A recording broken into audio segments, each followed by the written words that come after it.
Pourquoi le professeur Didier Raoult est-il si controversé? Moi, je suis une star des maladies infectieuses. Il y a surtout un délit d'excellence. Phénomène Raoult, cet entrepreneur a choisi d'afficher son héros. En termes de dramaturgie, on est à cheval entre la série médicale avec son personnage charismatique mais problématique et la série politique et ses batailles d'ego.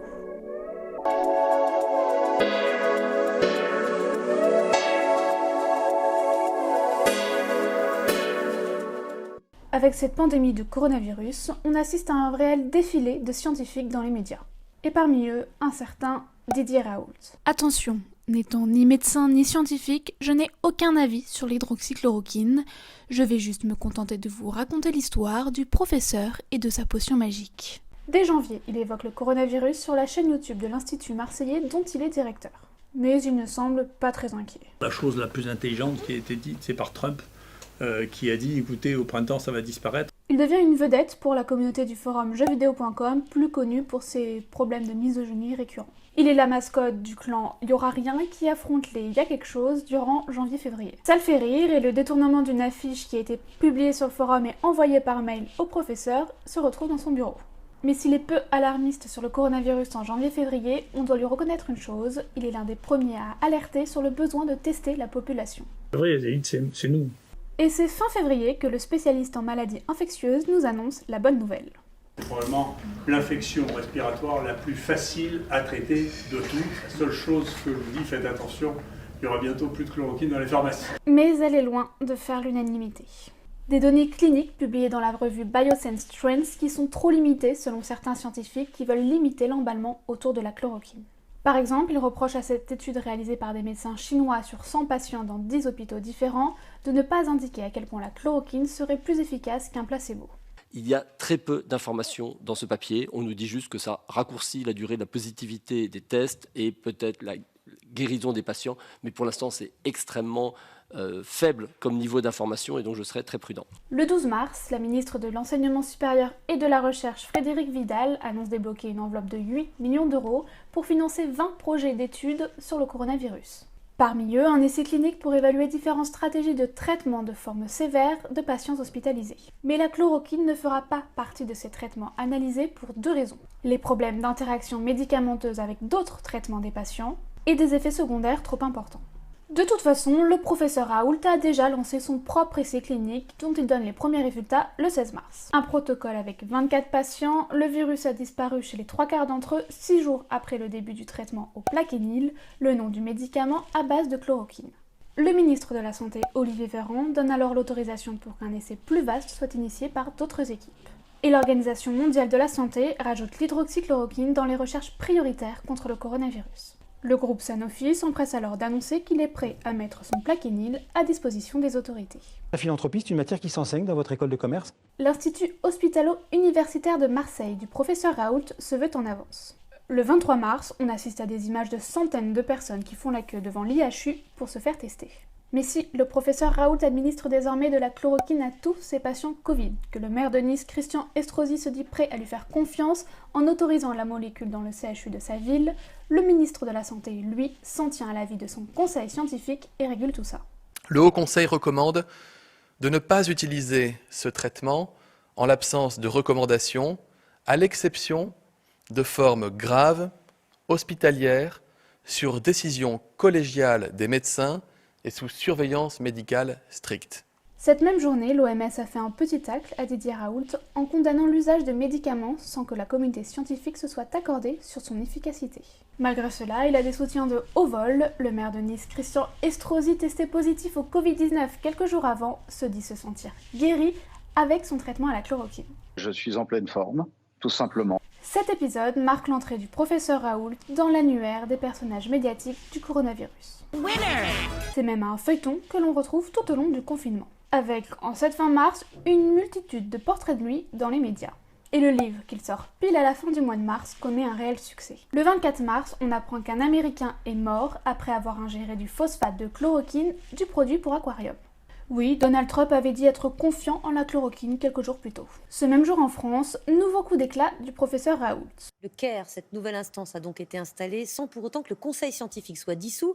En revanche, il vient de perdre un de ses membres éminents, le professeur Didier Raoult. Le lendemain, il publie une tribune dans Le Monde pour défendre ses méthodes et critiquer les règles éthiques en vigueur en France.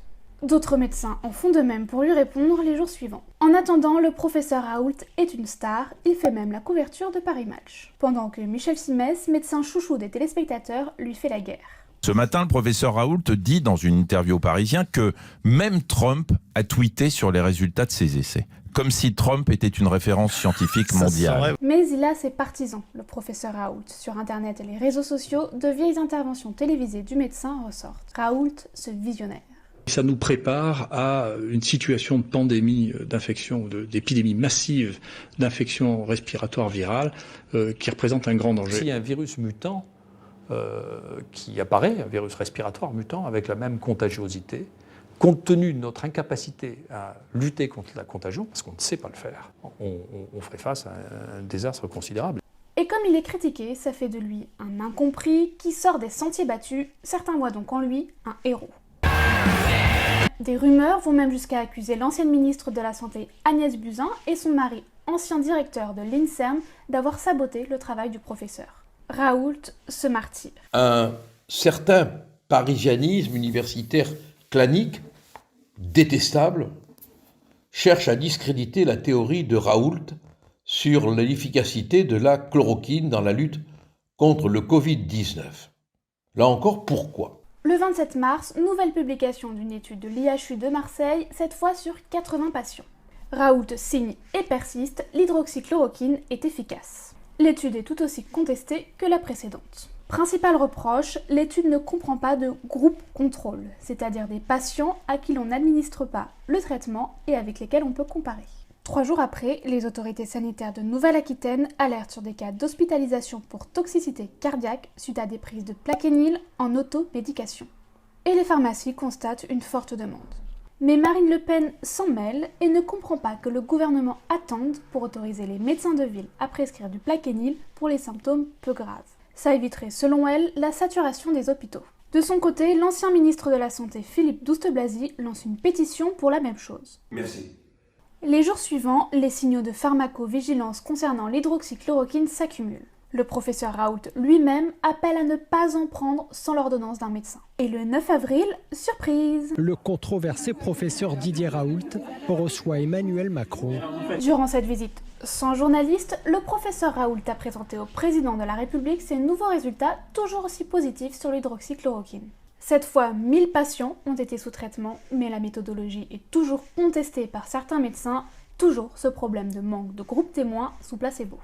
Le 14 avril, Didier Raoult, qui n'a jamais cessé de faire de vidéos sur sa chaîne YouTube, clame une baisse significative du nombre de cas détectés à Marseille. Il est possible, c'est une des possibilités que j'avais évoquées parmi d'autres, que l'épidémie disparaisse au printemps. Alors même que les Français viennent d'apprendre un allongement du confinement. Il se fait immédiatement recadrer par l'Agence régionale de santé qui juge le pronostic prématuré. Le lendemain, Emmanuel Macron s'explique dans une interview pour RFI sur sa visite marseillaise. Il qualifie le professeur Raoult de grand scientifique et souhaite que sa biothérapie soit rapidement testée. Car je suis ton ami. Le 21 avril, une étude américaine sur plus de 350 vétérans montre l'inefficacité de la chloroquine.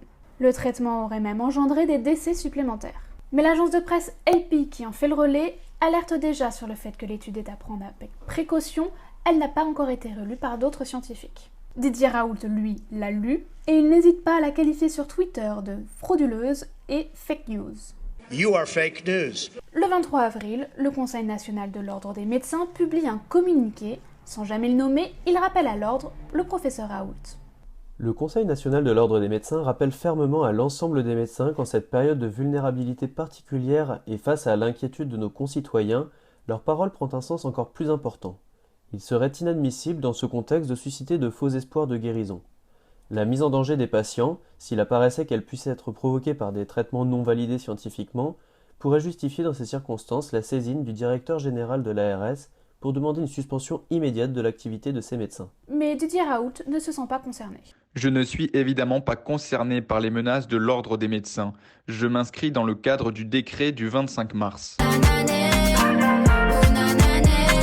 Le 30 avril, BFM TV est fier de décrocher la toute première interview du professeur, 1 heure d'entretien où il est plutôt soft. J'ai pas besoin de vous pour dire ce que j'ai à dire. Vous n'avez pas honte de vous poser ça comme question? Non, mais contrairement aux interviews qui suivront. C'est moi qui soigne. Bon, c'est pas vous non plus qui soignez. Non, vous avez déjà soigné quelqu'un dans votre vie. Moi, je suis pas médecin. Vous avez sauvé quelqu'un dans votre vie. Non, alors calmez-vous, calmez-vous. Taisez-vous, vous m'avez posé une question, je vous réponds. Écoutez-moi.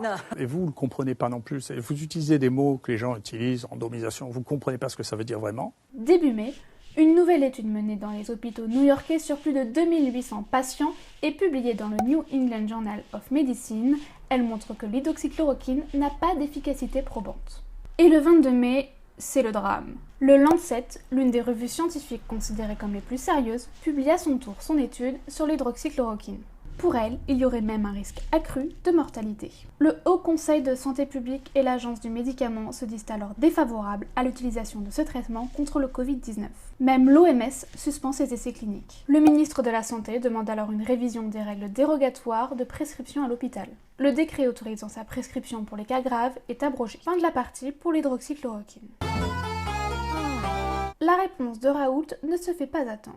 Comment voulez-vous qu'une étude foireuse faite avec les big data change ce que nous avons vu? Et il n'est pas le seul à trouver cette étude qui analyse les dossiers de 96 000 patients foireuses. Dès le 29 mai, des corrections sont apportées à la publication. Les jours suivants, l'OMS ainsi que les instances de santé publique françaises décident de reprendre les essais cliniques à base d'hydroxychloroquine. Et sur internet, on parle même de Lancet Gate. Le 4 juin, l'étude est retirée du Lancet, tout comme celle du New England Journal of Medicine. Le Lancet va d'ailleurs prendre des mesures quelques mois plus tard pour renforcer l'examen des études avant publication. Le lendemain, l'essai clinique britannique Recovery livre ses premiers résultats. Il conclut qu'il n'y a pas d'effet bénéfique majeur pour les patients Covid-19 traités à la fameuse molécule prônée par Raoult. Le 18 juin, c'est l'OMS qui suspend ses essais cliniques à l'hydroxychloroquine. Selon ses résultats, ce n'était pas efficace contre le Covid-19. Bref, entre toutes ces études, on est perdu. Au mois de mai, la commission d'enquête de l'Assemblée nationale chargée d'analyser la gestion de l'épidémie commence ses auditions. Et pour sa deuxième semaine, elle interroge le professeur Raoult durant 3 heures. Il critique la gestion des tests, défend son hydroxychloroquine et ne souhaite pas commenter la gestion des masques et du déconfinement. Mais ces propos n'ont pas plu à l'assistance publique Hôpitaux de Paris. Son directeur général, Martin Hirsch, a envoyé un courrier au président de l'Assemblée nationale pour dénoncer de faux témoignages. Didier Raoult dépose une plainte auprès du parquet de Paris pour dénonciation calomnieuse. Mais au courrier de la PHP vient s'ajouter celui du Conseil scientifique. Il dénonce les propos infamants du professeur Raoult qui n'avait pas hésité à parler de conflit d'intérêts de la haute autorité de santé. Parisien s'impose donc face à de vaillants Marseillais. Le 25 juin, l'équipe du professeur Raoult publie une énième étude concluant à l'efficacité de l'hydroxychloroquine. Cette fois, il y a plus de 3000 patients et un comparatif avec des patients ayant suivi un autre traitement. Mais une fois de plus, cela ne convainc pas les autres scientifiques, trop de biais selon eux.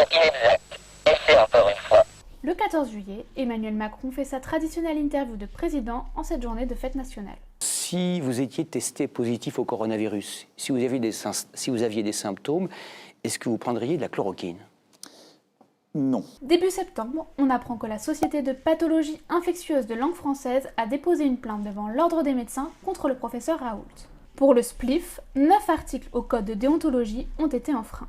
D'ailleurs, c'est durant ce mois de septembre que la deuxième vague de l'épidémie commence à arriver. Elle frappe en premier lieu Marseille et les Bouches-du-Rhône qui se voient imposer un premier couvre-feu. Didier Raoult écrit alors un courrier au président de l'assistance publique Hôpitaux de Marseille qu'il juge responsable de ces restrictions. Pour lui, la PHM a diffusé des messages alarmistes qui ne correspondent pas à la réalité.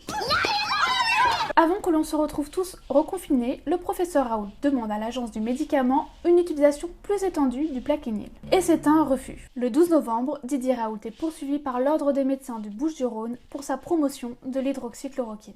Il devra comparaître devant la chambre disciplinaire régionale dans quelques mois. En attendant, l'Institut hospitalo-universitaire de Marseille continue à traiter les patients Covid au Plaquenil. Et Didier Raoult a toujours son fan club et même une bière à son effigie, la Chloroquine Dundee. Reste de tout cela une réelle question sur la place du débat scientifique dans les médias. En période de crise épidémique et d'incertitude, il est important de se demander quel rôle peuvent prendre les médecins dans le débat public. Enfin, les médias ont à se remettre en question quant aux experts qu'ils invitent régulièrement sur leur plateau. Et en image bonus de ce mois de mars, un morceau de la parade Disney qui doit être bien rouillé depuis.